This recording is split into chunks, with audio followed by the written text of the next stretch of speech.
সাদিয়ার প্রথম সন্তান মেয়ে। দ্বিতীয় সন্তান জন্মাবার আগে থেকেই সাদিয়া বান্ধবীদের বলে বেড়াচ্ছেন যে এবার তার ছেলে হবে। অবশেষে সেই শুভক্ষণ এলো।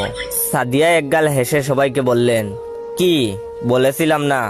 নার্সিং হোম থেকে ছেলেকে বাড়ি আনার পর বান্ধবীরা দল বেঁধে সাদিয়ার বাড়ি এলো তার ছেলেকে দেখতে। বিছানার উপর খাতা দিয়ে সুন্দর করে ঢাকা, ছেলে ঘুমাচ্ছে, শুধু মুখ আর দুটো হাত বাইরে। বান্ধবীরা বলাবলি করতে লাগলো। কেউ বলল, ছেলেটার মুখটা দেখছো, একদম বাবার মতো। কেউ বলল, চুল পুরাটাই বাবার মতো।